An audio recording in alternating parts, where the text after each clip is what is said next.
नमस्कार दोस्तों। आप लोग जानते ही हैं कि एफपीआईआई एंड एसआरएफटीआई चैनल आपके लिए इंफॉर्मेटिव क्लास लेकर आती है। तो आज हम लोग ऐसे ही एक इंफॉर्मेटिव क्लास के बारे में देखेंगे जो आपको डिस्क्रिप्टिव क्वेश्चंस की पकड़ और उसके आंसर राइटिंग के बारे में कुछ कलाएं को सिखाएगी। तो आइए हम लोग देखते हैं। यहाँ पे आपसे पूछा गया है क्वेश्चंस डिस्क्रिप्टिव में कि भारतीय सिनेमा के जनक कहे जाने वाले दादा साहेब फाल्के के बारे में बताएं। आगे पूछा गया है जिन्होंने भारतीय सिनेमा की शुरुआत की, जिन्होंने दूसरों से पहले अपनी चश्मों वाली आंखों से मनोरंजन के भविष्य को देखा, भारतीय सिनेमा और उनके संबंध को प्रकट करने का प्रयास करें। एक क्वेश्चंस 20 मार्क्स का 20 नंबर का एक क्वेश्चंस है, तो आपको ध्यान रखना है क्योंकि आपकी जो एग्जाम है उसमें रिजल्ट का वेटेज जो होता है डिस्क्रिप्टिव मार्क्स का ज़्यादा होती है। ठीक है, तो आपको आंसर राइटिंग की कला जो है आपको आनी चाहिए। तो एक बार फिर से हम लोग क्वेश्चंस को ध्यान से रीड करते हैं क्योंकि क्वेश्चंस रीड करना बहुत ही इम्पोर्टेंट होती है डिस्क्रिप्टिव वाली क्वेश्चंस में। तो यहाँ पे आपसे पूछा गया है कि भारतीय सिनेमा के जनक कहे जाने वाले दादा साहेब फाल्के के बारे में बताएं। ठीक है, आपको क्या बताना है तो आप लिखेंगे अपने आंसर राइटिंग में। आगे इसमें पूछा गया कि जिन्होंने भारतीय सिनेमा की शुरुआत की, जिन्होंने दूसरे से पहले अपनी चश्मों वाली आंखों से मनोरंजन के भविष्य को देखा, भारतीय सिनेमा और उनके संबंध को प्रकट करने का प्रयास करें। तो हम लोगों ने क्वेश्चंस को जो है बहुत अच्छे तरह से पढ़ लिया है। ठीक है, रीड कर लिया है। आगे अब हम लोग इसके आंसर राइटिंग को देखेंगे। अब यहाँ से जो है आपकी आंसर राइटिंग की शुरुआत हो जाती है। ठीक है, तो यहाँ पे आपको जो आंसर करना है बुलेट पॉइंट में बना के लिखना है। ठीक है, आपको ध्यान रखना है बुलेट पॉइंट में जो है आपको आंसर लिखना होता है, जिस टाइप से यहाँ पे आपको बना बना के लिखा गया है। तो यहाँ पे आपको बताया गया आंसर में कि भारतीय सिनेमा के पिता कहे जाने वाले फाल्के ने 1913 में पहली भारतीय फीचर फिल्म राजा हरिश्चंद्र बनाई थी। फिल्म के निर्माण से पहले और उनके दौरान उनके संघर्षों की कहानी प्रेस मोकाशी की मराठी फिल्म, आपको ध्यान रखना है, प्रेस मोकाटी की मराठी फिल्म हरिश्चंद्राची फैक्ट्री में खूबसूरती से कैद की गई है। ठीक है, हरिश्चंद्राची फैक्ट्री जो एक मराठी फिल्म है उसमें जो है फिल्म निर्माण से पहले उनके संघर्षों की कहानी को दिखाया गया है। किनकी कहानी को? दादा साहेब फाल्के की कहानी को। तो ये सभी जो इम्पोर्टेंट चीजें आपको ध्यान भी रखना है क्योंकि ऑब्जेक्टिव सेक्शंस में भी डायरेक्ट क्वेश्चंस यहाँ से पूछ लिए जाते हैं। मोकाशी ने कहानी को एक आकर्षक लहजे में बयां किया है और उनका नायक अपने दृढ़ संकल्प और मासूमियत के कारण दर्शकों का दिल जीत लेता है। आगे जो पॉइंट में लिखा गया है और लिखा गया है कि उन्होंने sir J school of arts में ड्राइविंग का कोर्स और महाराजा सयाजीराव यूनिवर्सिटी ऑफ बड़ौदा के ललित कला संकाय कला भवन में ऑयल पेंटिंग और वाटर कलर पेंटिंग का कोर्स पूरा किया। यहाँ पे दूसरे नंबर पॉइंट में जो आपको बताया गया है वो बताया गया है उनके एडुकेशनल बैकग्राउंड के बारे में। ठीक है, बेचैन और हमेशा नए विषयों को सीखने के लिए उत्सुक, यह जानकर आश्चर्य होता है कि अपने युवा दिनों में वह कितना कुछ सीखना चाहते थे।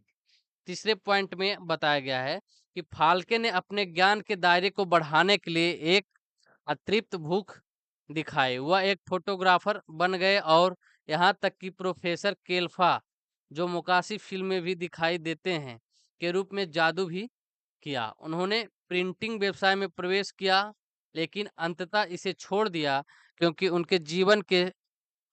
उनके जीवन में समय समय पर अप्रत्याशित मोड़ के के साथ नए अध्याय जुड़ते रहे।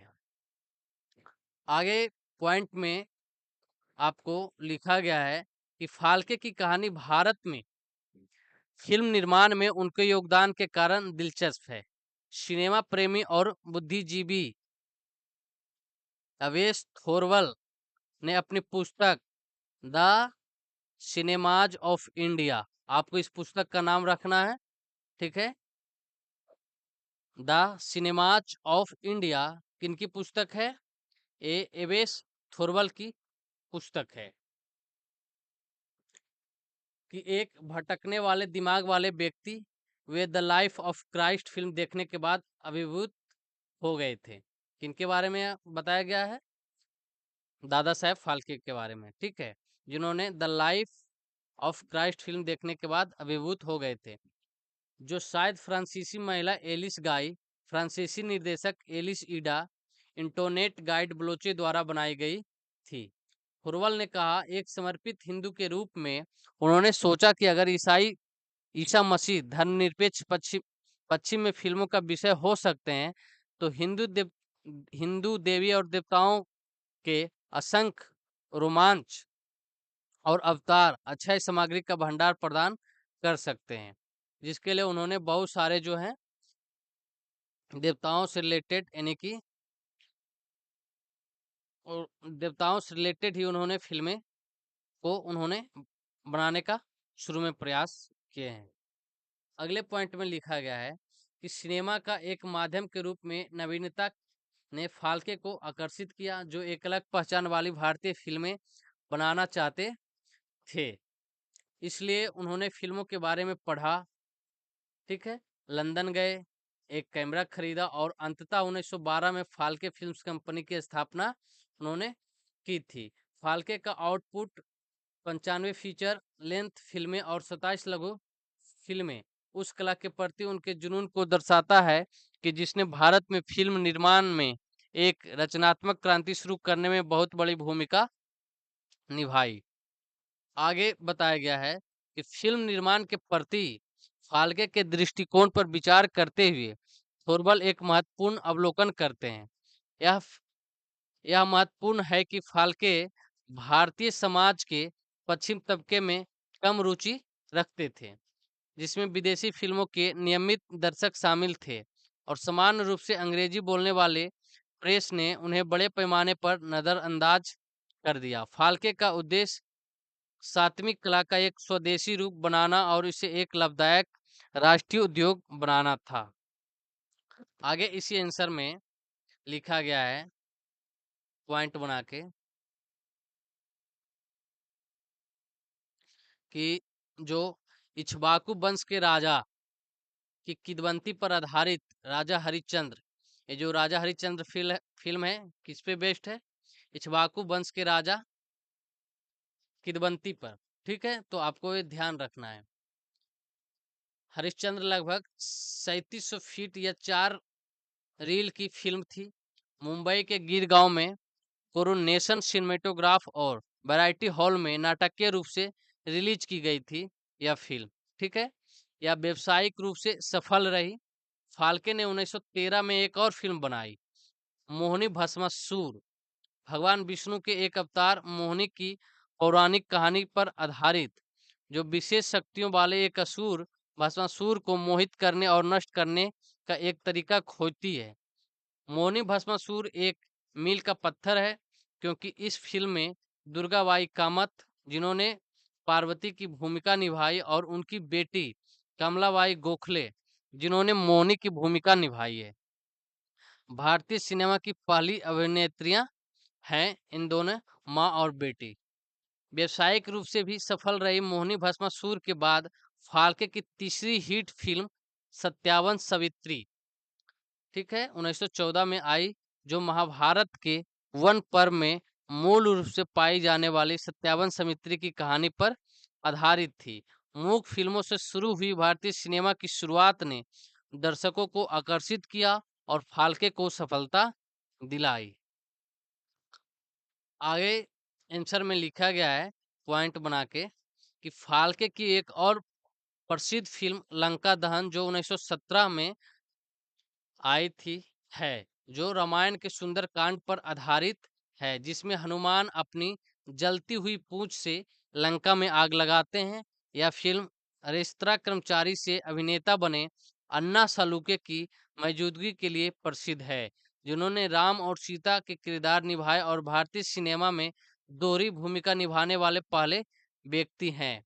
तो आपको ध्यान रखना है, जो ये अभिनेता हैं अन्ना सालेके, ये इन्होंने इसी फिल्म लंका दहन में दोहरी जो है भूमिका निभाने वाले पहले व्यक्ति और अभिनेता हैं। ठीक है, आपको ध्यान रखना है। तो यहाँ से भी जो आपको डायरेक्ट क्वेश्चंस पूछा जाता है, तो जब आप इंडियन सिनेमा पढ़ेंगे बेसिक रूप से, तो इन सभी चीजों को आपको पढ़ाया जाता है। ठीक है, और वहीं से जो है ऑब्जेक्टिव क्वेश्चंस और लगभग जो डिस्क्रिप्टिव क्वेश्चंस पूछी जाती है, वहीं से पूछी जाती है।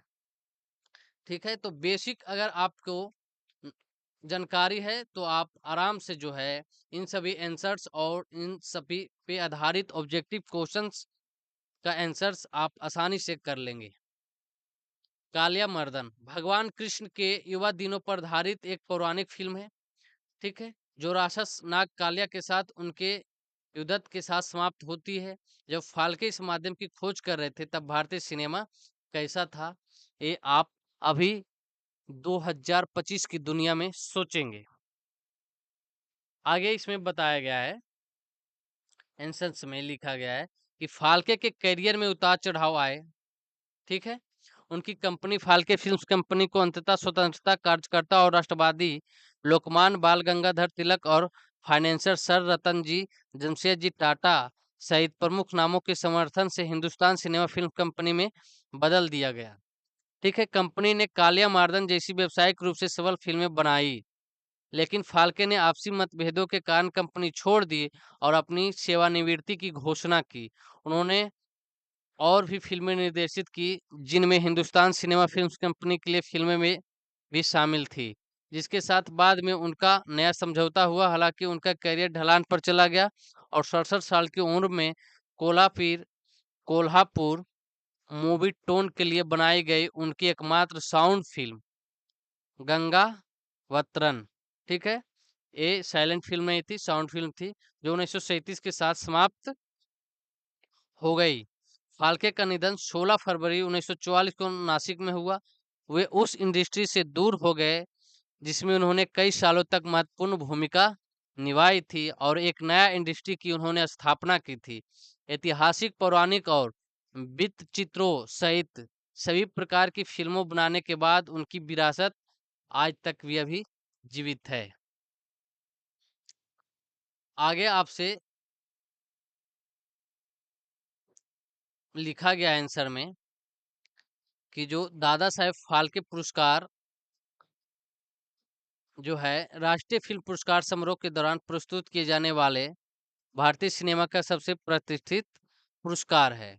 उस बेचैन प्रतिभा के नाम पर रखा गया है, जिसने 100 साल पहले से भी पहले समझ लिया था कि चलती फिरती फिल्में भारतीयों का मनोरंजन कैसे कर सकती है, और वह एक सच्चे अग्रदूत थे, जिन्होंने दूसरों से पहले अपनी चश्मों वाली आंखों से मनोरंजन के भविष्य को देखा था। ठीक है, आगे आपको ये क्वेश्चंस कुछ लगाए गए हैं इस आंसर्स में, जो आपसे पूछा गया है कि क्या वे सफल हुए आपके दृष्टिकोण से दादा साहेब फाल्के अपने करियर, अपने जीवन में फिल्म इंडस्ट्री से संबंधित क्या वे सफल हुए, ये आपको कोट करने के लिए क्वेश्चंस दिया गया है। तो आपकी क्या इस पे मंथन है, क्या जवाब है, वो आप खुद अपने पास रखेंगे। ठीक है, क्योंकि शायद जो है इससे आपको बहुत सारी सीखें और समय अनुकूल आगे बढ़ने की बहुत सारी जो क्रियाएं होती है, वो आपके अंदर डेवलपमेंट होगी। तो क्या वे सफल हुए, उन्होंने निश्चित रूप से फिल्म निर्माण की भारतीय यात्रा शुरू करने में महत्वपूर्ण योगदान दिया है, इसमें कोई शक नहीं है, जिसने धीरे धीरे तकनीकी रूप से विकसित समय को जन्म दिया जिसमें हम रह रहे हैं। तो आपको इस क्वेश्चंस का आंसर जो है आपको यहाँ पे मिला है, और अगर आप अपने स्तर से इस क्वेश्चंस का आंसर आप लिखना चाहते हैं तो आप लिख सकते हैं। और नेक्स्ट क्लास की जो क्वेश्चंस होगी वो होगी तकनीकी पे आधारित, तकनीकी रूप से विकसित। ठीक है, ये जो तकनीकी है इससे संबंधित नेक्स्ट क्वेश्चंस को हम लोग पढ़ेंगे। तो आप पढ़ते रहें, खुश रहें, हम लोग फिर नेक्स्ट क्लास में मिलेंगे।